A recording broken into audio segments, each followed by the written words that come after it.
Bonjour à tous, merci de me retrouver dans votre émission Passeport Santé.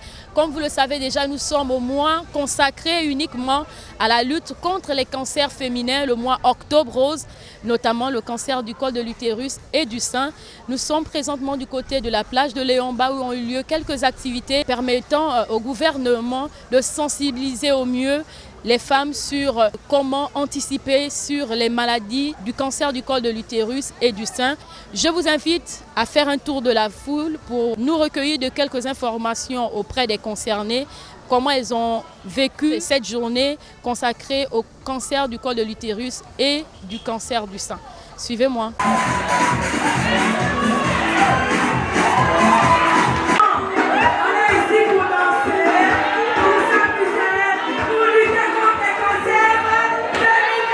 On a décidé de faire comme une festivité en fait, pour qu'il y ait le maximum de femmes, que le maximum de femmes viennent se faire dépister.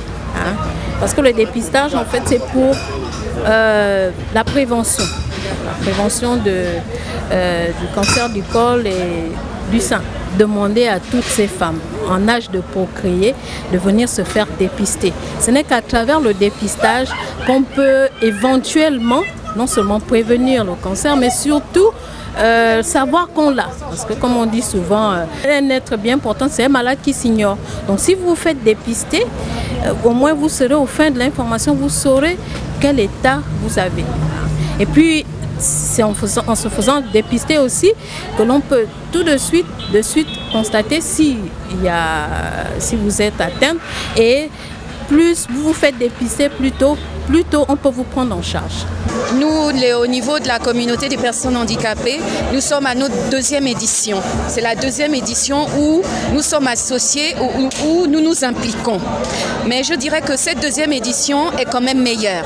Parce que vous voyez que le lancement a commencé aujourd'hui et nous avons commencé notre première séance de fitness, ce qui n'était pas le cas l'année dernière. Donc on peut dire qu'il y a des avancées significatives.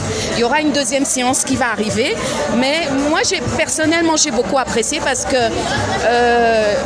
on a combiné l'utile à l'agréable, c'est-à-dire que on incite la femme handicapée à aller se faire dépister et en même temps, on profite du fitness rose pour la remise en forme, pour perdre un peu de calories. Donc moi, le message que je voudrais donner à toutes mes sœurs handicapées, c'est d'aller se faire dépister massivement. Pour le cancer du sein et le cancer du col de l'utérus, c'est gratuit. Il ne faut pas attendre le 1er octobre ou tout le mois d'octobre pour se faire dépister. C'est toute l'année, c'est gratuit. Il y a 54 centres de dépistage, y compris dans les provinces. Une personne bien portante, c'est un handicapé qui s'ignore. Car si cette maladie frappe une femme, que ce soit au sein ou au col de l'utérus, ça veut dire que c'est bien un handicap. Mais l'engouement était de haut niveau et de l'heure. Mais qu'est-ce que ça fait?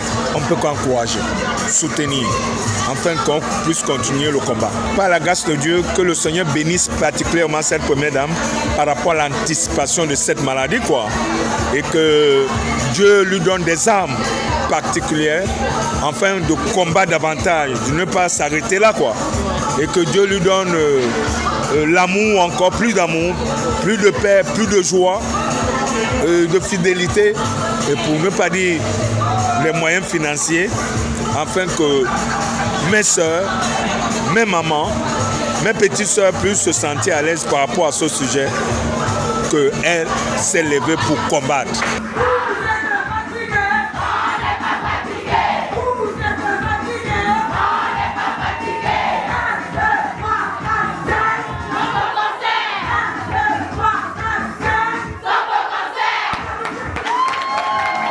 Moi, personnellement, j'ai beaucoup apprécié.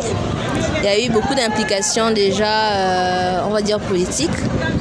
Beaucoup d'implications de la part des femmes qui étaient présentes. On a vraiment transpiré, on a vraiment dansé, on s'est vraiment amusé. Ça m'a plu et je suis prête à recommencer même chaque samedi s'il le faut. En tant que femme, ça aide beaucoup et ça encourage beaucoup la femme gabonaise, on va dire, à se lancer dans des activités, on va dire, extra-professionnelles, extra-conjugales, comme le sport, la danse, afin d'être plus épanouie, afin d'avoir une meilleure santé Et donc je pense que l'initiative est toujours la bienvenue. Comme vous l'avez entendu de certaines femmes, il y a eu beaucoup d'engouement et je peux le confirmer parce que moi-même j'y étais. Il y a eu beaucoup d'engouement de certaines femmes qui ont adhéré à ce concept Octobre Rose. Je profite à remercier toutes les femmes qui ont participé, à remercier la première dame Sylvia Bongo-Ondimba pour cette initiative. Aussi, je vous dis merci de nous avoir suivis et à très bientôt. N'oubliez pas Octobre Rose, c'est pas que le 1er octobre, c'est tout le mois d'octobre. Venez vous faire dépister pour anticiper, pour prévoir sur ces maladies. À très bientôt.